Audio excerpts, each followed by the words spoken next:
Sekarang lahir. Jadi masa kandungan, doa minta anak yang soleh, cari asupan yang halal, tingkatkan amal soleh.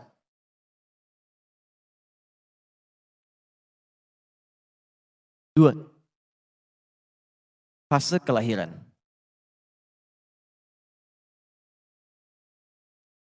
Quran surah kedua ayat 233, posisi paling kanan sebelah bawah. 3. Wal walidatu yurdi'na auladahunna haulaini kamilaini liman arada an yutimma radha'ah. Bapak dan Ibu, kalau tadi fase kandungan, tugas kedua orang tua masih sama, masih kompak. Pasca lahiran mulai dipisah oleh Allah. Mulai ada beda tugas. Tolong pahami betul ini ya. Pertama, tugas seorang istri yang baru melahirkan. Namanya langsung disebut oleh Allah beda. Namanya walidah. Walidah, ibu yang baru melahirkan. Wal walidatu, dan perempuan yang baru melahirkan itu yurdi'na auladahunna. Tolong jangan banyak diberikan beban, kata Quran. Fokuskan saja dirinya untuk bisa memberikan ASI bagi anaknya. Kalau bisa sempurnakan sampai dengan 2 tahun. Ibu, tugas pertamanya maksimalkan ASI. InsyaAllah.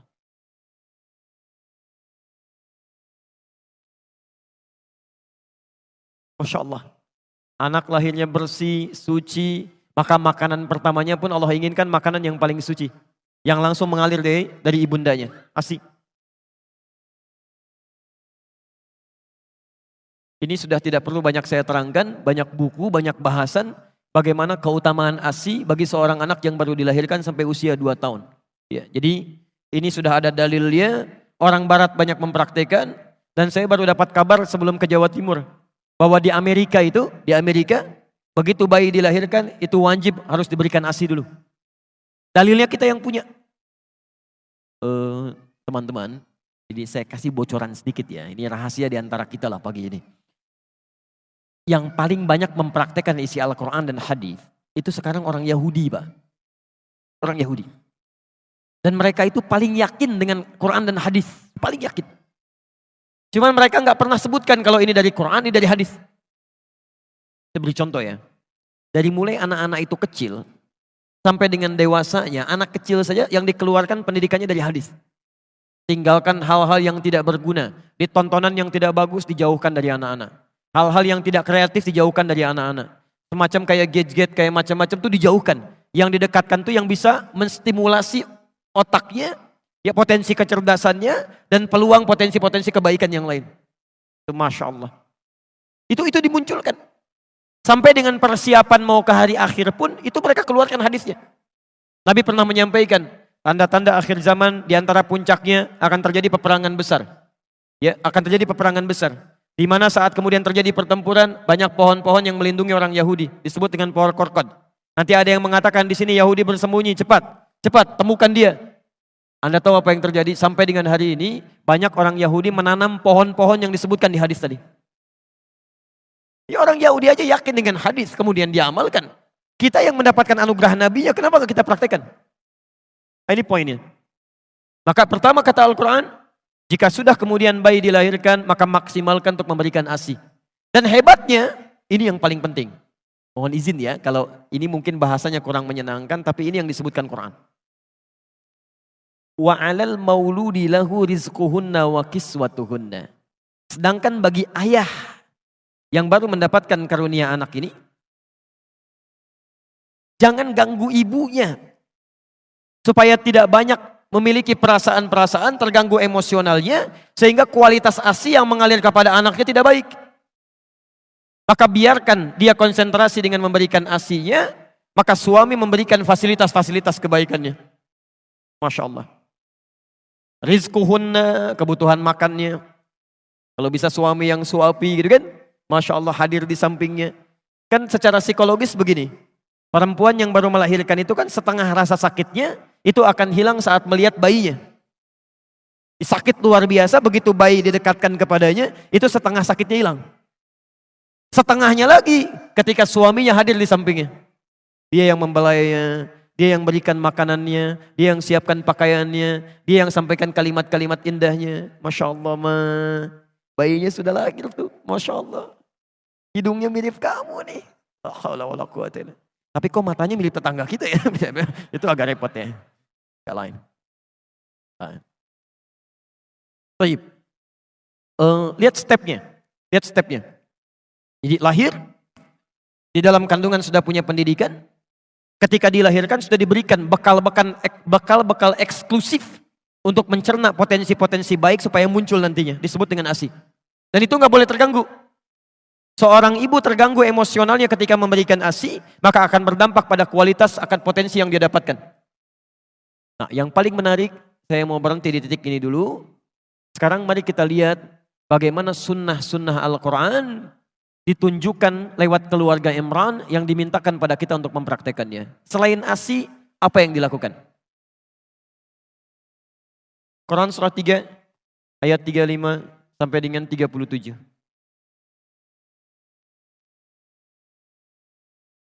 Barangkali kebanyakan anak-anak kita ada di fase ini nantinya. Baik. Ayat 35 itu yang tadi sudah saya ulas. Idh qalat imra'atu Imrana, Rabbi inni nadhartu laka ma fi batni muharrara, fataqabbal minni. Innaka sami'ud du'a. Ya Allah, saya bernazar anak yang saya kandung ini menjadi anak yang soleh dekat denganmu ya Allah. Saya mohon jadikan dia anak yang dekat denganmu. Jadi mohon izin Bapak dan Ibu sekalian, sekali lagi, setiap anak yang dikandung, mohonkan kepada Allah. Dan bagian keduanya di ayat ini, tolong spesifik minta, anak ini mau direncanakan jadi apa? Jadi Anda harus punya planning. Misal, anak pertama itu jadi penghafal Quran. Masya Allah. Anak kedua, tafsirnya. Masya Allah. Anak ketiga, hadisnya misalnya. Anak keempat, fikihnya. Wah, ini kalau dikabulkan oleh Allah Subhanahu wa taala indah sekali. Begitu punya persoalan, nah anak pertama apa ayatnya? Ini Abi, Masya Allah. Adik hadisnya apa? Ini Abi, Masya Allah. Tafsirnya apa kakak? Ini Abi, Masya Allah. Hukum fikihnya apa? Ini Abi. La haula wala quwata illa billah. Namira pokoknya kosong nggak ada pengajian. Habis nih. Ini indah. Yang Anda mulai rencanakan. Nah sekarang ayat 36-nya. Selain sunnah yang ini, teruskan. Falamma wada'atha, tatkala bayinya dilahirkan, qalat rabbi inni wada'tuha untha. Kemudian orang tua mulai berdoa lagi kepada Allah Subhanahu wa taala setelah menerima tentang kelahiran ini, baik laki-laki atau perempuan. Hannah pernah berkata, ya Allah, yang lahir perempuan ya. Dijawab oleh Allah, wallahu a'lamu bima wada'at wa laysa dzakaru kal untha. Allah lebih paham tentang yang dilahirkan untuk kemaslahatan kamu. Perempuan pun punya keistimewaan yang tidak dimiliki oleh laki-laki. Jadi ini adab, kalau sudah dilahirkan terima. Baik laki-laki atau perempuan, itu yang terbaik. Jangan mengeluh. Jelas ya? Baik. Apa yang dilakukan? Kemudian, wa inni sammaituha Maryam. Selanjutnya, mulai beri nama dengan nama yang terbaik. Cari nama-nama yang baik. Awas hati-hati. Ada banyak sahabat dan sahabiyah yang namanya diganti oleh Rasulullah SAW karena mengandung unsur yang tidak baik di dalamnya. Abu Hurairah namanya Abdurrahman, asalnya Abdus Syams. Ketika datang masuk Islam langsung diganti namanya oleh Nabi. Jangan Abdus Syams, ganti jadi Abdurrahman. Baik. Ada perempuan namanya Su'ah, si jelek, diganti oleh Nabi, enti Jamilah, ganti jadi Jamilah. Dicari nama-nama yang terbaik di situ. Ya. Dan hati-hati, jangan sampai ada nama anak-anak misalnya, bahkan ketika diberikan nama tanpa disadari, itu nama-nama yang tidak disukai oleh Allah Subhanahu wa taala. Misal nama-nama setan, ya. Hati-hati. Khanzab nama setan, Dasim nama setan, hati-hati. Kemudian Misut nama setan, Walhan nama setan. Atau saya sebutkan dulu barangkali ada yang mirip-mirip langsung ganti ya, begitu pulang. Awas hati-hati ya, nama-nama yang tidak baik cepat tinggalkan. Berikan nama yang terbaik di sini. Dan ini yang paling penting. Ingat, nama itu bagian dari doa bagi yang bersangkutan. Jangan bercanda dengan nama, kasihan. Saya lihat KTP beberapa orang Indonesia pernah menerima di media sosial, itu Masya Allah. Ada yang namanya karena bapaknya senang lawakan, anaknya dinamakan Warkop DKI gitu kan. Ada yang dinamakan dengan tokoh-tokoh yang kontroversial. Kasihan, karena yang akan membawa beban dari nama itu anaknya, bukan orang tuanya. Jelas ya? Teruskan. Berikan nama, ini, kasih nama. Wa inni u'idzuha bika wa dzurriyyataha minasyaitonir rajim. Ini yang jarang dilakukan. Sejak anak dilahirkan, langsung bermohon kepada Allah Subhanahu wa taala agar dia dijauhkan dari setan. Ada setan khusus yang menggoda anak dari mulai lahir, namanya Ummu Sibyan. Ya. Berdoa supaya dijauhkan dari setan.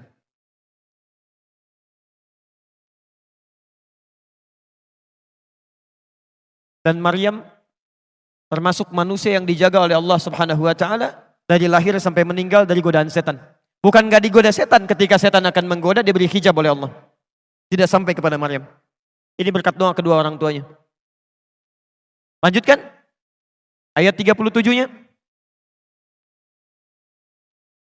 Tadi Maryam punya nazar anaknya supaya dekat dengan Allah Subhanahu wa taala. Seperti Anda punya rencana, anak pertama jadi ini, kedua jadi ini, ketiga jadi ini. Maka bagaimana cara mewujudkan doa yang tadi dipanjatkan? Ini poinnya. Maka mulailah kemudian wujudkan doa itu dalam bentuk ikhtiar dini. Teruskan. Lahir. 1, fokus untuk berikan ASI. 2, beri nama yang baik, yang menunjukkan harapan. Yang ketiga, berlindung kepada Allah, mohonkan berlindung dari setan dan keburukan. Nah, ini yang keempat. Mulai berikhtiar menyiapkan perangkat dari doa yang dimohonkan. Lihat ayat 37-nya. Imran dengan Hannah, bukan nabi, bukan rasul, bernazar kepada Allah supaya anaknya menjadi anak yang salihah, dekat dengan Allah Subhanahu wa taala. Bukan cuma doa. Setelah berdoa kepada Allah, maka beliau berikhtiar. Dicari guru terbaik yang bisa membimbing anaknya dekat dengan Allah. Maka dipilihkanlah guru terbaik di zamannya Nabi Zakaria. Dipilih guru. Tidak hanya guru, ditempatkan di tempat terbaik yang mendekatkan dengan Allah Subhanahu wa taala, dibuatkan mihrab. Perhatikan. Doa ada, ikhtiar ada, dipilihkan gurunya, ada tempatnya. Ketika semua ini sudah disiapkan, apa yang terjadi? Turunlah jawaban langsung dari Allah Subhanahu wa taala. Ayat 37-nya. Fataqabbalaha rabbuha biqabulin hasanin wa ambataha nabatan hasana. Ketika semua diikhtiarkan dengan semua ini, maka turun jawaban dari Allah. Saya terima, kata Allah, semua ikhtiar ini. Kalau Allah sudah terima semua ikhtiar orang tua, maka Allah langsung yang akan memperhatikan anak yang dimaksudkan. Dari mulai tumbuhnya sampai dengan meninggalnya. Saya mau tanya kepada Anda ya. Anda orang tua, alhamdulillah, ibunya mengandung 9 bulan lebih. Kemudian dilahirkan, Anda bekerja keras, dirawat di rumah. Saat dia mulai sekolah, apakah Anda bisa memastikan kalau anak Anda bisa menyentuh makanan yang baik? Bertemu dengan teman yang baik? Mendapatkan perawatan yang baik? Belum tentu. Kita punya keterbatasan. Bahkan anak pulang ke rumah masih bisa menyentuh sesuatu yang salah. Di sini mungkin belum pernah terjadi, Pak. Tapi pernah terjadi kasus di Jakarta. Ini orang tua, muslim yang taat, baik. Anaknya TK-nya Islam, SD-nya Islam, SMP-nya Islam, SMA-nya Islam. Ini kisah nyata, perempuan. Dikira sudah kuat modalnya, kemudian masuk ke universitas yang kurang bagus dari sisi akidahnya. Walaupun favorit dari sisi keilmuan umumnya. Sudah masuk ke kampusnya, 2 pekan tidak pulang ke rumah, Pak. Begitu pulang ke rumah, dibuka hijabnya, minta izin pindah agama. Terjadi. Kita nggak bisa pastikan. Jadi yang terbaik adalah memohon kepada Allah, titipkan kepada Allah. Kalau Anda menitipkan anak Anda kepada Allah Subhanahu wa Ta'ala, maka dimanapun dia berada, Allah yang akan merawatnya. Allah akan palingkan dari rizki yang tidak baik. Allah palingkan dari teman-teman yang tidak baik. Allah akan jaga itu. Seperti Nabi Ya'qub menitipkan Yusuf kepada Allah Subhanahu wa Ta'ala. Seperti Imran menitipkan putrinya kepada Allah Subhanahu wa Ta'ala. Apa yang terjadi? Maaf, jangankan teman-temannya, rizkinya pun Allah yang berikan. Fakaffalaha Zakaria, kullama dakhala 'alaiha Zakaria al-mihraba wajada 'indaha rizqa. Ini mihrab, kuncinya yang pegang Nabi Zakaria. Yang memberikan segala kebutuhannya, pakaiannya, makanannya, segalanya, yang nyimpan Nabi Zakaria. Tapi kata Al-Quran, setiap kali mau menyampaikan kebutuhannya masuk ke dalam mihrab, sudah ada di dalamnya. Ketika Anda menitipkan anak Anda kepada Allah, maka Allah yang akan berkenan memberikan segala kebutuhannya. Kalau ada yang haram, akan dipalingkan, masuk yang halal. Dengan cara apapun. Sampai heran, kalau musim anggur ada anggur, wajar. Ini bukan musim anggur, ada anggur. Qala ya Maryamu anna laki hadza, Maryam dari mana semua ini? Qalat huwa min indillah. Ketika anak didekatkan dengan Allah Subhanahu wa Ta'ala, maka yang meluncur dari lisannya, yang dilihat oleh matanya, yang didengar oleh telinganya sampai ke ujung kakinya, itu lillah. Karena Allah Subhanahu wa Ta'ala. Ya, maka mulai hari ini silahkan Anda boleh punya cita-cita. Siapkan sampai dilahirkan, tapi mohon cari guru yang baik. Coba saat ke sekolah itu disurvei dulu. Kepala sekolahnya siapa? Guru-gurunya bagaimana? Pada rajin sholat apa tidak? Senang tilawah Quran atau tidak? Security-nya seperti apa? Lingkungan sekitarnya bagaimana? Ini modalnya.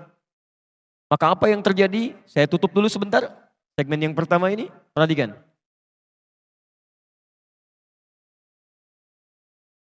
Jadi orang tuanya namanya siapa? Halo? Orang tuanya namanya siapa? Imran. Istrinya siapa? Hanna. Baik. Imran dan Hanna. Tidak disebutkan di Quran. Punya anak namanya siapa? Maryam. Baik. Sekarang lihat. Imran Nabi bukan? Bukan. Hanna Nabi bukan? Bukan. Punya anak namanya Maryam. Maryam Nabi bukan? Rasul bukan? Bukan. Tapi yang hebat, bisa lebih baik dibandingkan kedua orang tuanya. Lebih baik. Ciri kebaikannya, lihat ciri kebaikannya.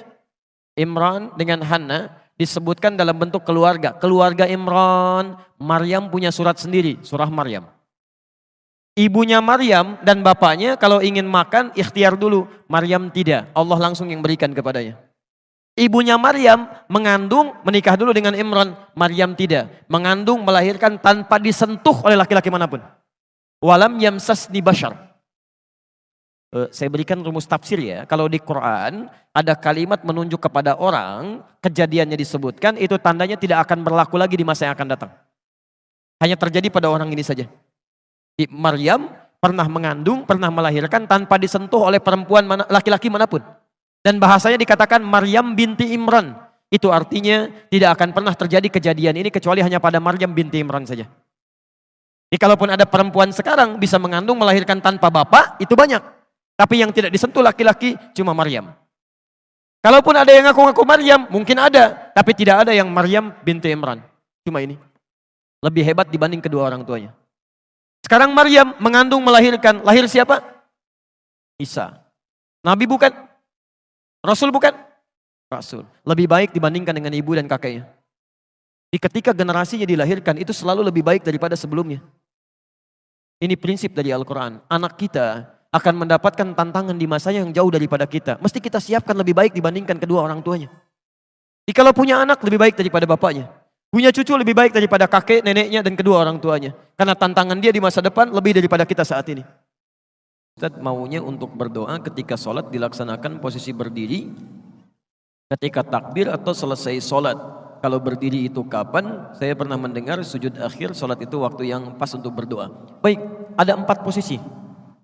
Saya ulang, ada 4 posisi dalam sholat yang langsung dijamin oleh Al-Quran dan hadis Nabi SAW sebagai posisi yang cepat mengabulkan doa. 1, berdiri. Dalilnya di Quran, surah ketiga Ali Imran, ayat 38 sampai 39. Di Al-Baqarah ayat ke-45.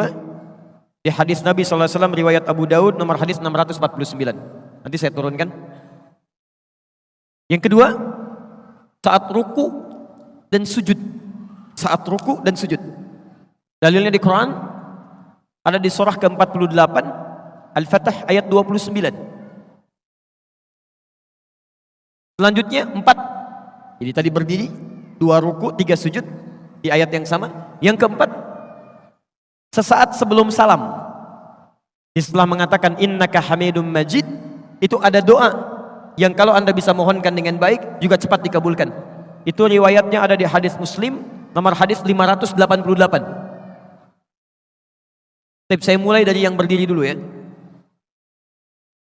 Ada 2 cara ketika Anda ingin bermohon saat berdiri dalam sholat. Cara pertama yang tidak dilafazkan berdasarkan isyarat di Quran, surah kedua Al-Baqarah ayat ke-45, wasta'inu bisabri wassalah. Dan jika Anda memiliki persoalan dalam kehidupan, terima dengan sabar, kemudian mintakan solusinya lewat sholat. Saya turunkan kalimatnya, mohon bisa dihapus dulu. Ya.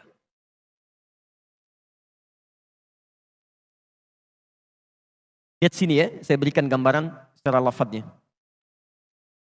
Baik, cukup, jazakallah. Saya turunkan Quran surah kedua ayat ke-45. Posisi paling kanan di pertengahan, gak sedikit ke bawah. Wasta'inu. Perhatikan cara menerjemahkannya. Dan jika Anda punya persoalan dalam hidup, mintakan solusinya. Pertama, bis sabri, dengan sabar. Jadi jangan mengeluh. Jangan mengeluh. Lalu kemudian terima dulu dengan sabar. Lalu tunaikan salat. Wassalah. Minta dalam salat. Dijelaskan di hadis kapan mintanya. Kapan mintanya?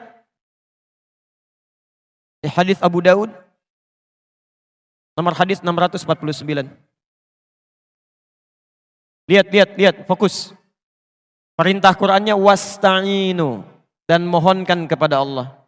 Kalau Anda ingin robah kalimat wasta'inu menjadi bentuk permintaan, kita yang minta, maka dalam bahasa Arab kalimatnya akan berubah dari ista'inu menjadi nasta'in. Saya turunkan. Nasta'in.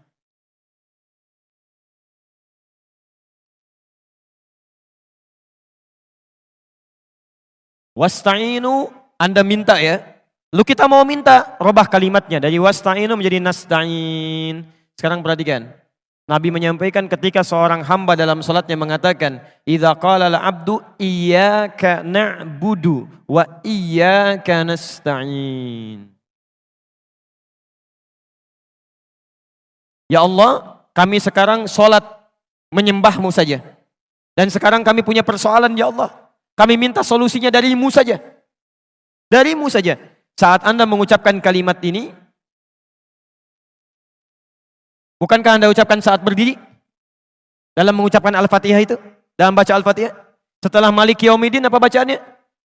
Iyyaka na'budu wa iyyaka nasta'in. Perhatikan jawabannya. Hadza baini wa baina 'abdik. Ini perjanjian antara aku dengan hambaku. Wali 'abdi ma sa'al. Syaratnya kalau benar salatnya sampai berdiri ini, sampai berdiri, masa'ala, apapun yang dia minta saat ini akan dikabulkan. Di cara pertama cukup tidak perlu dilafadzkan, dalam hati saja. Jadi begitu Anda mengatakan wa iyyaka nasta'in, Anda hadirkan suasananya. Anda punya persoalan apa dalam kehidupan? Jelas di sini? Baik, nanti saya turunkan dalilnya lagi. Jadi kita pakai dalil bukan pakai pendapat ya. Awas, dan ini dipraktekkan. Dipraktekkan. Tapi syaratnya ini mesti benar salatnya. Jadi kalau salat Anda nggak benar dari mulai takbir, bahkan dari wudhu sampai ke sini, Anda nggak akan dapat yang ini. Tidak akan dapat. Jadi kalau salat Anda benar dari mulai wudhu sampai dengan takbir, sampai berdiri, maka ini diberikan yang pertama kali.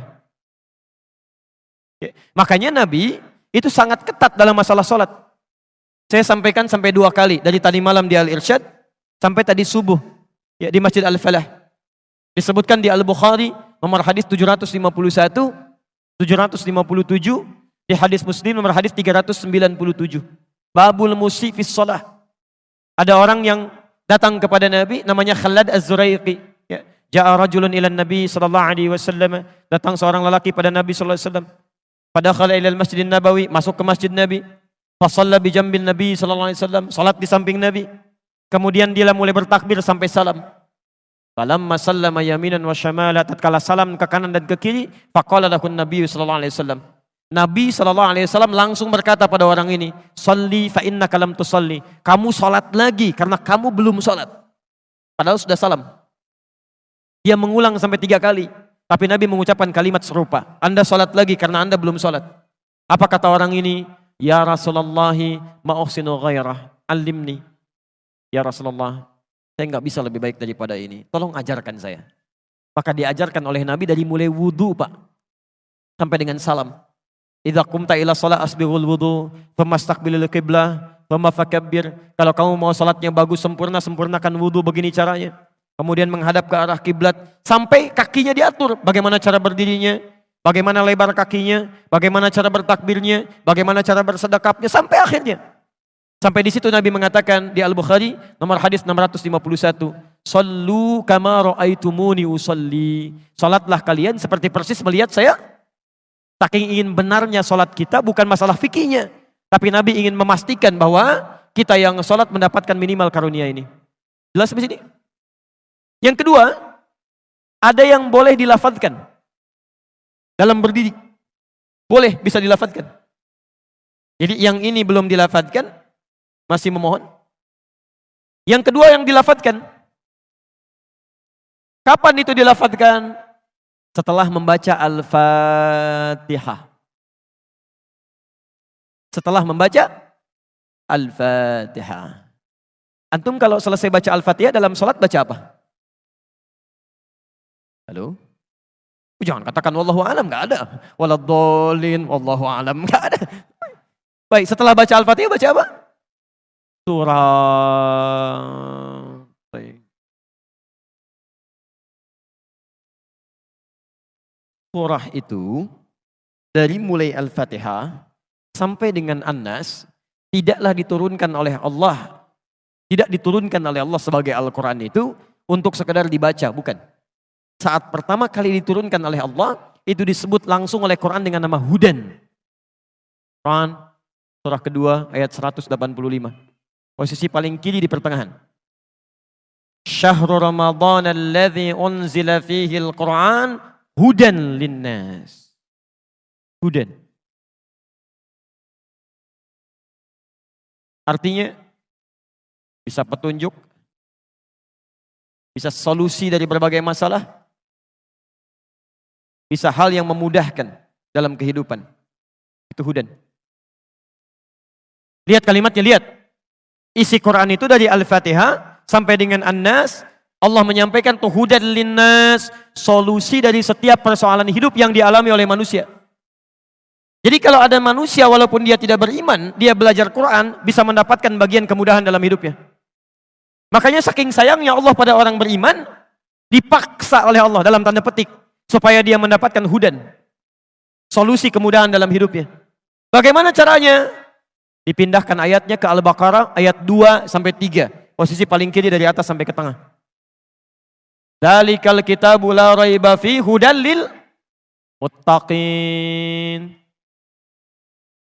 Siapa muttaqin ini? Apa amalannya? Ayat 3-nya, alladzina yu'minuna bil ghaib wa yuqimunas shalah.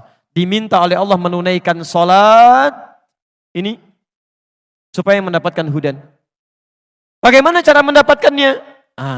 Ini sebetulnya poinnya. Jadi antum setelah membaca Al-Fatihah, seharusnya antum mencari surat-surat yang dibacakan sesuai dengan kebutuhan antum. Cari ayat-ayat yang sesuai dengan kebutuhan kita. Karena dari Al-Fatihah sampai dengan An-Nas itu semua berisi kebutuhan kita. Saya baca cepat ya. Tapi nggak usah ditulis. Saya ulangi, tidak usah ditulis. Ya, saya bacakan saja. Misal, sebelum lahir, tadi kan ikhtiarnya Quran surah kedua Quran surah ketiga ayat 38 sampai 39. Keadaannya Quran surah 19 ayat kedua sampai dengan ayat ke-11-nya. Begitu dia mulai mengandung, bagaimana kandungannya supaya baik? Quran surah ke-7 ayat ke-189. Begitu dilahirkan, bagaimana supaya ASInya mengalir lancar, anaknya tumbuh menjadi anak yang soleh. Quran surah kedua ayat 233. Begitu usia 2 tahun ke atas, dia mulai belajar bagaimana supaya dekat dengan Allah, baik dengan orang tuanya, baik dengan tetangganya. Quran surah ke-31 ayat 13 sampai dengan ayat 19-nya. Kemudian dia mulai belajar supaya cepat menangkap pelajarannya. Quran surah 9 ayat 122. Supaya meningkat prestasinya. Quran surah 58 ayat yang ke-11. Kemudian dia mulai meningkat lagi pendidikannya. Mulai mendapatkan teman-teman bergaul. Bagaimana supaya tidak bisa merubah keadaannya. Supaya lebih dekat dengan Allah. Tidak terjebak dalam pergaulan bebas. Quran surah ke-49 ayat ke-13-nya. Ada yang serius datang mau melamar. Bagaimana menyikapinya. Quran surah ke-4 ayat yang ke-4. Terjadi pernikahan. Quran surah 30 ayat ke-21. Setelah menikah bagaimana membagi tugasnya supaya tidak gelisah dalam pembagian tugas, tidak saling menyingkirkan satu dengan yang lainnya. Quran surah ke-4 ayat 34. Setelah dia menikah, suami mulai mencari nafkah. Bagaimana cara bekerjanya? Yang standar ada di Quran surah kedua ayat 168. Kalau mendapatkan ingin yang lebih mudah lagi, Quran surah kedua ayat 172. Kalau belum berangkat, rizkinya sudah menunggu dia, Quran surah 7 ayat ke-96-nya. Kemudian dalam bekerja ini tidak mudah. Istri harus merawat anaknya, merawat rumah tangga. Kadang-kadang anaknya sulit diatur, mengatakan pada perintah ibunya, mengatasinya. Quran surah ke-17 ayat ke-23. Itu dua-duanya sama-sama capek. Jangan dikira yang pergi ke kantor saja. Ibu pun merawat anak juga kadang-kadang ada rasa lelah. Bagaimana mengatasinya? Kalau lelah-lelah sedikit, itu ada di Quran surah ke-26 ayat ke-80. Kalau sudah mulai menjadi penyakit, bahkan kata dokter nggak ada obatnya, bagi Allah nggak ada yang mustahil. Quran surah ke-21 ayat 83 sampai dengan 84. Kadang-kadang Anda yang bekerja, ada orang yang tidak suka dengan Anda. Ada yang usil, ingin menyingkirkan Anda, menyungkurkan Anda. Ada perlindungan dari Allah di Quran surah ke-17 ayat 79 sampai dengan 81. Kalau ada yang membuat diri Anda tersesat, sampai mengatakan, ya Allah kenapa dia begini ya Allah, apa enggak ada solusinya? Selalu ada. Amalkan di Quran surah ke-21 ayat 87 sampai dengan ayat ke-88-nya. Sampai Anda beraktivitas lagi, mendapatkan kesenangan hidup, harta mulai melimpah, Masya Allah, rumah semakin luas, syukuri itu semua dengan mengamalkan tuntunan di Quran surah ke-14 ayat yang ke-7-nya. Tapi ketika datang ujian, tingkat ujian bisa macam-macam. Ada yang ringan, yang menengah, kemudian yang kuat. Pelajari itu supaya siap menghadapinya. Di Quran surah kedua ayat 214. Solusinya di Quran surah ketiga ayat 142. Cara sabarnya di Quran surah kedua ayat 155 sampai 157. Sampai Anda terus berkembang, usia 40 tahun, orang tua masih ada, ingin berbakti pada orang tua, ada di Quran surah ke-46 ayat yang ke-15-nya. Sampai kemudian Anda semakin sepuh, mengatakan, ya Allah, apakah saya akan hidup untuk selamanya? Tidak. Satu saat kamu akan meninggal. Bagaimana cara meninggalnya ya Allah? Kamu akan kedatangan maut di Quran surah ketiga ayat 185. Maut itu datang lewat malaikat yang diutus. Quran surah 32 ayat yang ke-11. Bagaimana cara diambilnya ya Allah? Kalau kamu ingin tenang diambilnya, kerjakan amal soleh, maka kamu akan dipanggil dengan kalimat yang menenangkan. Ya ayyatuhan nafsul mutmainnah. Quran surah 89 ayat 27 sampai dengan ayat 30. Tapi kalau kamu banyak amal salah, tidak ada amal soleh, maka panggilannya akan sedikit menegangkan. Quran surah ke-8 ayat ke-50 sambil dipukulin malaikat. Ya Allah, saya telah mengalami malam pertama di alam dunia. Bagaimana malam pertama di alam kubur? Apakah menyenangkan atau ada persoalan? Kalau ingin senang, Quran surah ke-3 ayat 169 sampai 172. Kalau kamu ingin sedikit menegangkan sambil ditampakkan neraka jahanam dari mulai pagi sampai dengan sore, boleh. Ada di Quran surah ke-40 ayat 46 sampai dengan 47-nya. Ya Allah, bagaimana suasana hisab? Apakah menyenangkan atau tidak? Kalau kamu ingin masuk surga tanpa hisab, langsung masuk, mendapatkan berita gembira surga, ada amalannya di Quran surah kedua ayat 25. Tapi kalau kamu misalnya banyak amal salahnya, mengabaikan perintah Allah, bahkan kamu bisa masuk neraka tanpa hisab. Ada di Quran surah ke-18 ayat 100 sampai dengan 101-nya. Ya Allah, bagaimana suasana surga nanti ya Allah? Ayo kerjakan amal soleh. Ada surga bersama Rasulullah tingkat yang paling tinggi. Amalan di Quran surah ketiga ayat 31. Quran surah 59 ayat yang ke-7. Quran surah 33 ayat 21. Ada surga yang di taman surga yang memberikan langsung Allah. Bisa melihat Allah tanpa hijab. Quran surah 75 ayat 22 sampai dengan ayat 23. Ada amalannya di Quran surah ke-51 ayat 15 sampai dengan ayat 23. Ada surga seluas langit dan bumi. Kemanapun kamu beraktivitas tidak akan pernah menemukan ujungnya. Quran surah ketiga ayat 133 sampai dengan 134. Ada semua. Ada semua. Di Anda punya masalah apapun, ayatnya ada di Quran. Jadi begitu mengatakan waladhdallin, cari ayat yang sesuai dengan kebutuhan Anda. Mintakan, boleh dilafadzkan. Masalahnya Ustaz, saya nggak hafal ayatnya. Jadi yang dibaca dari subuh sampai isya, An-Nas lagi, An-Nas lagi. Minal jinnati wan nas. Dan dikabulkan oleh Allah. Mimpinya ketemu jin terus gitu kan. Itu yang boleh dilafadzkan. Tapi ini, saya mohon maaf kalau tadi agak cepat ya. Makanya saya katakan jangan ditulis. Tapi yang paling indah, Quran tidak pernah membuka sebuah persoalan kecuali melahirkan solusi. Ya Allah, saya harus bacakan ayatnya. Bagaimana cara saya menghafalkannya? Ditawarkan langsung di Quran. Nanti lain waktu, kalau saya punya waktu yang lebih luas lagi, saya turunkan metodenya, metode Quran langsung. Kata Allah, saya akan berikan jaminan kepadamu untuk mudah menghafalkan Qurannya. Bahkan disebutkan 4 kali di satu surah. Surah 54, ayat 17, ayat 22, ayat 32, ayat ke-40. Walaqad yassarnal Qur'ana lidzikri fahal min muddakir. Dan kami jamin, kami akan mudahkan semudah-mudahnya Al-Quran itu untuk dihafalkan, untuk diingat. Sekarang ada nggak di antara Anda yang mau menghafalkannya? Pak, Bu, saking mudahnya, anak usia 4 tahun, mata buta, hafal Quran. Bahkan anak kita itu, rekor penghafal Quran paling muda, itu orang Indonesia. Dan fisiknya itu, dikatakan belum sempurna. Fajar namanya. Lahir dengan keadaan yang terlihat tidak sempurna, tapi begitu bicara kalimat yang keluar pertama kali itu Quran. Quran. ASI diberikan, ayahnya bacakan Quran 1 juz. ASI diberikan, ayahnya bacakan Quran 1 juz. Begitu bisa bicara yang keluar Al-Quran. Saking mudahnya seorang perempuan usia 82 tahun, tidak bisa baca, tidak bisa menulis, diperdengarkan oleh cucunya Al-Quran. 2 tahun hafal Quran. Hafal Quran.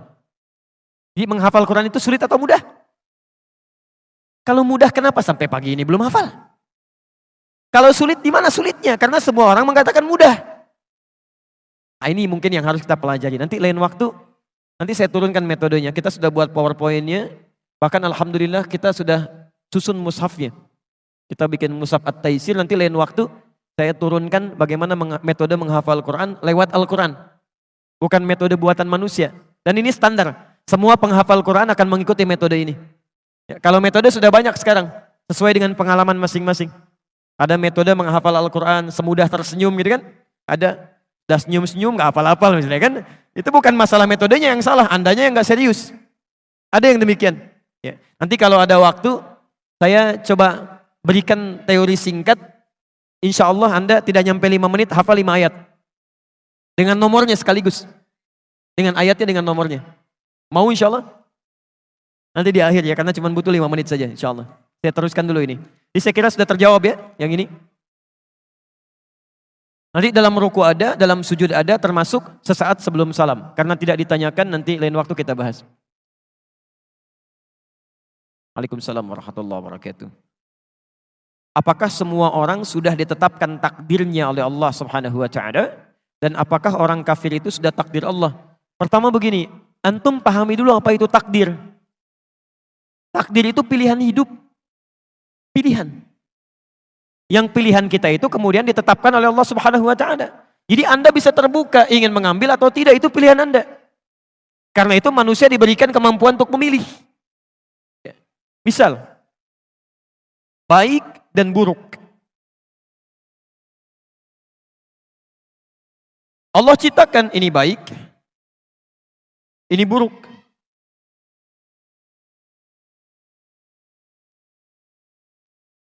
Ini positif, ini negatif.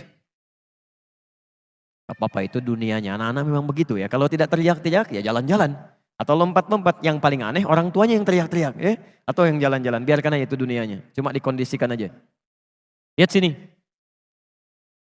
Allah menciptakan kebaikan dan keburukan. Yang buruk ini diciptakan bukan untuk menjadikan Anda berperilaku buruk, bukan. Tapi untuk menguji supaya yang baik-baik ini muncul ke permukaan. Misal, Allah ciptakan sifat jujur. Saat yang bersamaan dibuat lawannya dusta, bohong. Allah ciptakan sabar, dibuat lawannya marah. Allah ciptakan tawadhu, rendah hati, dibuat lawannya sombong. Allah menciptakan sombong ini bukan menjadikan seseorang untuk jadi sombong, bukan. Tapi untuk menguji supaya sifat tawadunya muncul. Sebab kalau nggak diciptakan sombong, nggak akan kelihatan tawadu. Kalau nggak dibuat marah, nggak akan kelihatan sabar. Jadi ini dibuat untuk melatih supaya sifat ini muncul. Ini konsepnya ada di Quran surah ke-91 ayat 7 sampai dengan 10. Jadi kalau Anda menemukan sifat marah di orang lain, itu tandanya Allah titipkan marah itu supaya melatih kesabaran pada Anda supaya muncul. Halo? Contoh, bapak pulang dari kantor, ibu menerima di rumah. Begitu suaminya pulang misalnya, Allah titipkan sifat marah pada suami. Saat suami marah itu bukan ingin menjadikan suami pemarah, bukan. Tapi untuk menguji sifat sabar dalam istri supaya muncul ke permukaan. Jadi begitu menemukan sifat yang negatif, seharusnya lawannya ini yang cepat dimunculkan. Maka akan indah kehidupan rumah tangga. Begitu suami datang marah, berarti saya harus sabar. Selesai. Jadi berbahagialah kalau ibu mendapatkan suami pemarah. Artinya Allah ingin meningkatkan kesabaran pada ibu. Misal, antum pulang ke rumah, menemukan istri cemberut. Cemberut. Apa lawan cemberut? Senyum. Langsung cari lawannya. Begitu pulang ke rumah, istri cemberut. Antum senyum. Assalamualaikum. Kayaknya kenal. Siapa ya? Dia Masya Allah. Selesai masalah. Ini istri cemberut, antum marah. Gak akan nyambung. Kamu kenapa? Emang kenapa? Oh, gak akan nyambung. Gak akan nyambung. Ini poinnya. Jadi itu keduanya pilihan. Saya pernah ceritakan di Bali itu Masya Allah. Dia ada satu keluarga soleh yang luar biasa, tinggalnya di Karawang, punya anak 3. Itu sudah punya kebiasaan yang baik. Tapi satu kali, suami pulang dari kantor lebih awal, ya biasa disambut istrinya, masakan biasanya sudah jadi, ini belum jadi, masih masak di dapur.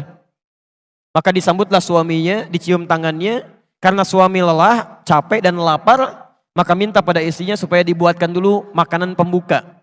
Mie lah ya, semacam itu. Istrinya mempersilahkan duduk di ruang makan, tunggu Pak, dimasak dulu katanya. Begitu sedang masak, karena saking sibuknya lupa. Ini nyata. Garam yang 1 sendok, tertuangkan ke mie yang tadi mau dihidangkan. Jadi yang mau masuk ke sayur, pindah ke mie. Itu dalam suasana yang sedang sibuk, lupa. Diaduk. Masya Allah, dengan bangganya istrinya menyampaikan pada suaminya hidangan mie yang sudah dinanti itu. Disampaikan, silakan Pak, ya, ditunggu dulu, mudah-mudahan nanti cepat selesai masakannya. Tayyib, antum pulang dari kantor, capek luar biasa, lelah dan lapar, disuguhi mie dengan garam 1 sendok.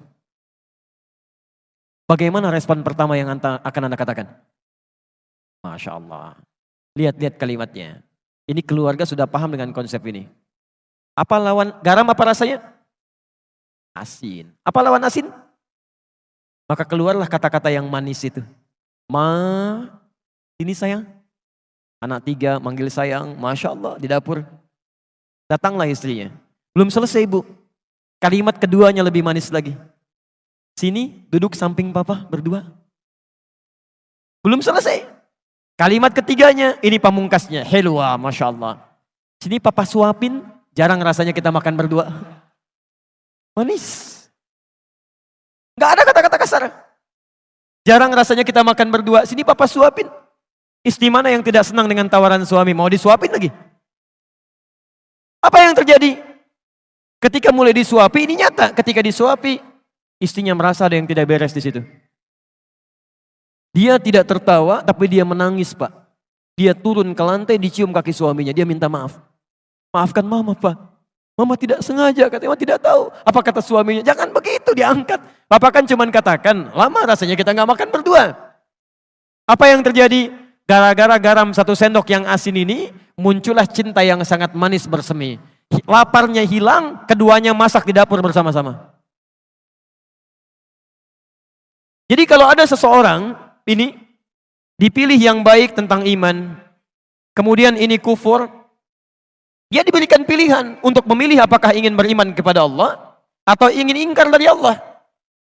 Tapi saking sayangnya Allah tidak memberikan kepada hambanya peluang untuk menjadi buruk kecuali diberikan jalan untuk mendekat kepada Allah. Maka diturunkanlah apa yang disebut dengan hidayah. Supaya hambanya nggak salah pilih. hidayah. Supaya nggak salah pilih. Padahal mudah bagi Allah untuk membiarkan, ayo pilih aja sana, ini pilih sini, tidak. Saking inginnya Allah semua hambanya memilih yang baik diberikan hidayah. Ada yang masuk lewat telinga. Azan. Apa artinya azan? Bukan, itu secara fikih. Kalau secara bahasa artinya telinga. Jamaknya udhun. Ya, maaf dari kata udhun, jamaknya azan, telinga. Jadi kalimat yang satu-satunya akan sampai kepada telinga selama masih punya pendengaran. Saya saat berada di Kairo, di Mesir selesai adzan, itu Libya adzan. Libya selesai adzan, Tunisia adzan. Tunisia selesai adzan, Maroko adzan. Maroko selesai adzan, Aljazair adzan. Nyebrang sedikit ke Spanyol, ke Perancis, ke Italia. Ternyata Masya Allah, lafaz adzan tidak pernah berhenti dalam 24 jam. Antum cek aja Selamongan sini. Ini berhenti, sana adzan, sana adzan, sana adzan. 24 jam. Kalau itu bukan kalimat yang Allah sampaikan kepada kita, mustahil bisa ada kalimat seperti itu. 24 jam. Bukankah di situ diperkenalkan lafaz Allah? Allahu Akbar, Allahu Akbar. Bukankah diperkenalkan kalimat syahadat? Asyhadu an la ilaha illallah. Dan tidak sedikit orang mendengarkan adzan kemudian dia masuk Islam. Ada hidayah lewat pandangan. Ya, pernah ada 2 orang. Satu orang Indonesia, kedua dari luar. Kuliah di Amerika. Yang orang Indonesia ini bagus. Dia seringkali lihat acara Channel One dari Mekah. Tersambung lewat Masjidil Haram. Secara singkat satu kali, dia sedang buka acara sholat Isya di Masjidil Haram. Ya, imamnya saat itu Syekh Sudais. Dia iseng bertanya kepada kawannya. Dia katakan, kawan, menurut kamu ada berapa orang di masjid itu? Kata non-muslim tadi, ya mungkin ribuan orang. Kata temannya, tidak, itu paling minimal 500.000 orang. Lalu dia bertanya lagi, berapa waktu yang dibutuhkan untuk menjadikan orang-orang ini bisa rapi seketika? Kata temannya tadi, paling minimal mungkin 2 pekan. Jadi dia bayangkan satu-satu dirapikan begini. Kata temannya yang muslim, saya akan tunjukkan kepada Anda. Tidak sampai 5 menit semuanya akan rapi. Temannya kaget, mustahil itu. Kata kawannya, saya tunjukkan. Begitu iqamah. Allahu Akbar, Allahu Akbar, Allahu Akbar. Yang tawaf semua berhenti. Bikin barisan rapi. Belum 1 menit. Temannya sudah bingung. Tunggu sebentar. Begitu Syekh Sudais mengatakan, istau, taqimu. Rapatkan, luruskan. Kemudian mulai bertakbir, semua takbir. Tidak ada yang diam. Tidak tahu apa yang terjadi? Teman ini langsung berkata yang non-muslim, tolong tunjukkan kepada saya bagaimana caranya masuk Islam. Karena agama ini pasti bukan rekayasa manusia. Mustahil bisa begini. Tunjukkan pada saya bagaimana caranya masuk Islam. Orang cuma nonton sholat Isya bisa masuk Islam. Antum yang sudah dikasih nikmat Islam menunda-nunda sholat Isya. Itu pilihan. Di konsep ini ada di Quran surah ke-29 ayat 69.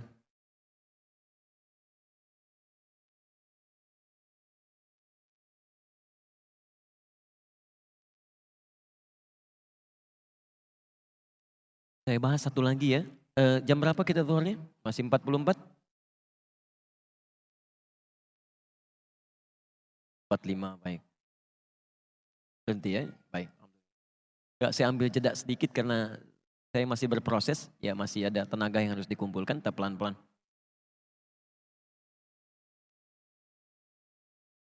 Baik Ustadz, kalau rizki adalah qadar Allah, bagaimana pengaruh doa dalam permohonan rizki? Rizki sudah ditetapkan oleh Allah Subhanahu wa taala, enggak bisa berubah. Doa itu bisa mempercepat datangnya dan menentukan keberkahannya. Itu poinnya. Di doa bisa menentukan keberkahan dalam rizki dan mempercepat datangnya rizki. Ya. Dalilnya Quran surah ke-51 ayat ke-22, posisi paling kanan sebelah bawah. Itu tentang rizkinya yang ditetapkan. Kemudian diberikan kepada kita Quran surah kedua ayat 29. Ikhtiarnya ada di Quran surah kedua ayat 168. Dipercepatnya di Quran surah kedua ayat 172. Kemudian bisa kita dapatkan lebih termasuk dengan cara doa. Belum berangkat rizkinya sudah bisa datang dengan cepat. Itu ada di Quran surah ke-7 ayat ke-96. Saya turunkan supaya lebih paham. Boleh saya hapus dulu? Atau bisa digeser sedikit? Allah khair. Ini bahasan terakhir yang saya sampaikan, lalu kita simulasi untuk coba menghafal Quran ya. Saya berikan contoh sedikit. Ya, artinya manual. Ya, alhamdulillah. Gak apa-apa, saya terangin sendiri, saya tulis sendiri, saya hapus sendiri. Masya Allah, alhamdulillah. Baik. Perhatikan sini. Konsep rizki, Quran, surah ke-51, ayat 22, posisi paling kanan, di agak sedikit ke bawah. Lihat sini. Wa fis sama'i rizqukum wa ma tu'adun. Dan di langit itu, rizki Anda sudah ditetapkan, tidak akan tertukar. Dan dijanjikan akan diberikan. Dijanjikan akan diberikan. Mustahil. Ada orang lahir tanpa ada rizkinya, mustahil. Burung aja ada rizkinya, masa kita yang dihisap tidak ada rizkinya? Dan tidak akan tertukar. Jadi jangan iseng ngambil punya orang lain, gak ada kerjaan. Gak ada kerjaan, karena rizki Anda sudah ada. Kalau Anda ngambil punya orang lain, itu satu saat akan dikembalikan. Itu cuma mempersulit diri sendiri. Nah, sekarang pertanyaannya, rizkinya di langit, kita tinggal di mana? Di bumi. Rizki di langit, tinggal di bumi. Maka kemudian rizki yang di langit ini Allah turunkan ke bumi supaya mudah kita dapatkan. Dalilnya Quran surah kedua ayat 29, posisi paling kanan sebelah bawah. Walladzi khalaqalakum ma fil ardi jami'a. Kami jadikan segala yang di bumi itu untuk kalian semua. Jadikan segala yang di bumi. Hujan turun menjadikan tanah-tanah yang kering jadi gembur kembali, muncul tanaman, muncul buah-buahan.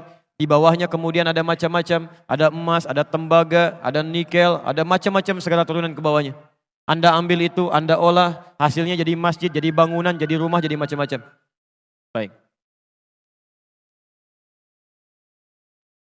Fokus. Rizkinya ada di mana tadi? Di langit. Sekarang kita ada di mana? Bukan, kita di Lamongan, di Masjid Namira. Antum ada di Lamongan. Lamongan bagian dari bumi bukan? Baik, bagian dari bumi. Antum tinggal di Lamongan, cuman rizkinya turunnya di bumi. Bumi itu belum tentu di Lamongan, mungkin turun di Ampel. Antumnya di Lamongan, rizkinya turun di Ampel. Apa yang harus dilakukan? Dicari, datang ke sini. Maka turun Quran surah kedua ayat 168. Ada ikhtiar. Dia tidak cukup dengan memohon kepada Allah, ya Allah. Ya Allah, masjid tinggal kubahnya, ya Allah, Allahu Akbar, turun dari atas, breg, kubah gitu kan. Masya Allah, tukang cornya kemudian bangkrut, tukang kubahnya bangkrut, nggak ada kreativitas di situ. Maka, ya ayuhan nasu, kulu mimma fil ardi halalan thayyibah. Hei manusia, silahkan bergerak, beraktivitas untuk mendapatkan sebagian dari kebutuhan hidup Anda. Terkhusus untuk kebutuhan makan. Sekarang lihat. Ini ya ayuhan nas untuk manusia. Kita bertanya, ya Allah, non-muslim gak sholat, gak puasa, rizkinya dapat. Kami yang muslim sholat, puasa juga. Masa rizkinya sama dengan cara mendapatkannya? Apakah ada kekhususan untuk kami? Maka bagi orang-orang yang beriman, diberikan jalan cepat untuk mendapatkan rizki. Di Quran surah kedua, ayat 172. Posisi paling kiri di agak sebelah atas. Ya ayyuhalladzina amanu kulu min thayyibati ma razaqnakum. Hei orang-orang yang telah menyatakan dirinya beriman kepada Allah. Kulu min thayyibat. Perhatikan kalimatnya. Ma razaqnakum. Syarat pertama, cari rizki dengan iman. Orang yang mencari rizkinya dengan iman, maka dia otomatis imannya akan membimbing kepada yang halal. Mustahil menemukan yang haram. Makanya di ayat ini kalimat halalnya dibuang. Kalau di ayat yang ini masih dicantumkan. Kulu mimma fil ardi halalan thayyiba. Tapi bagi orang beriman, kalimat halalnya dibuang. Kulu min thayyibati ma razaqnakum. Kenapa kalimat halalnya dibuang? Karena dia punya iman. Imannya otomatis membimbing dia langsung pada yang halal. Dimaaf. Kalau ada orang beriman masih menemukan harta yang haram, ada yang salah dalam imannya. Ada yang keliru di situ. Ketika dia mencari dengan imannya, maka ma razaqnakum, kami yang akan siapkan rizkinya untuk orang ini, bukan dia yang lelah mencarinya. Baru gerak sedikit, rizkinya sudah datang. Baru berangkat sedikit, peluangnya sudah muncul. Apa tanda keimanan pertama dalam mendapatkan ini? Doa. Doa. Doa. Bukankah Imran berdoa untuk anaknya? Bukankah ibunya berdoa untuk anaknya? Ketika bapak ibunya berdoa untuk anaknya, apa yang diberikan oleh Allah pertama kali? Kullama dakhala 'alaiha Zakaria al-mihraba wajada 'indaha rizqa. Rizkinya. Tapi kalau Anda ingin lebih cepat lagi, belum keluar, rizki sudah disiapkan. Itu ada di Quran surah ke-7 ayat 96. Walau anna ahlal qura amanu wattaqau, iman plus takwa. Ini poinnya. Iman plus takwa. La fatahna alaihim barakatim minas sama'i wal ard. Kami akan bukakan semua pintu-pintu keberkahan rizki di langit dan di bumi. Tadi rizki ada di mana? Langit. Diturunkan ke mana? Sekarang semua pintu rizki oleh Allah dibuka di langit dan di bumi. Jadi di Lamongan dibuka, di Ampel dibuka, segala dibuka, di langit dibuka. Maka rizkinya yang datang mencari Anda, bukan Anda yang datang mencari rizki. Syaratnya iman plus takwa. Bagaimana cara meningkatkan takwa? Ada 115 kali penyebutannya dalam Al-Quran. Anda keluarkan ayat-ayat ini, praktekkan dalam kehidupan, maka Masya Allah, rizki akan mudah didapatkan. Lihat sahabat Nabi SAW. Sibuknya luar biasa. Tapi masih sempat sholat fardu di masjid berjamaah. Malam masih tahajud sampai hatam Quran. Tidak meninggalkan amalan-amalan sunnah. Masih puasa juga. Hidupnya santai, bekerja juga, ibadahnya nyaman. Asetnya hari ini masih ada. Utsman bin Affan masih punya aset di Bank Saudi sampai hari ini. Abdurrahman bin Auf kapaknya terbuat dari emas. Sahabat-sahabat mulia, kayanya luar biasa. Sholat dikerjakan, 5 waktu di masjid, malamnya masih tahajud. Dan indah. Karena meningkatkan takwa kepada Allah Subhanahu wa taala. Coba antum lihat burung. Keluar cuman pagi, pulang sore, rizkinya dapat. Bukan cuma untuk dirinya, untuk anak-anaknya, untuk keluarganya. Burung yang tidak dihisab, ketika dia bekerja dengan tasbih kepada Allah, dia bertasbih, dia memuji Allah, berangkatnya pagi, pulang sore, tapi rizkinya cukup untuk satu keluarga. Antum yang dihisab, berangkat gelap, pulang gelap. Amalan fardu terlambat, amalan sunnah ditinggalkan. Masya Allah, pengen cepat rizkinya. Antum sehat. Teman-teman sekalian, barangkali itu yang bisa saya sampaikan untuk kesempatan ini. Saya mohon maaf belum bisa menjawab apa yang Anda sampaikan secara keseluruhan. Barangkali ini nanti akan kami simpan. Staf kami akan tuliskan. Nanti kita punya tayangan live tersambung di Akhir TV, seri Al-Quran Sunnah Solution di Kamis malam Jumat. Insya Allah nanti sebagian dari pertanyaan ini kami akan tampilkan dan mungkin insya Allah bisa ada jawabannya dalam sesi yang dimaksudkan. Jika ada benar itu dari Allah dan Rasulnya silahkan diamalkan. Kalau salah itu dari saya, mohon dimaafkan. Tinggalkan pendapat saya yang keliru, ambil pendapat Ustadz lain yang lebih baik yang bisa Anda amalkan dalam kehidupan kita. Subhanakallahumma bihamdika asyhadu an la ilaha illa anta astaghfiruka wa atubu ilaik. Wa akhiru da'wana alhamdulillahi rabbil alamin. Al'afu minkum. Assalamualaikum warahmatullahi wabarakatuh.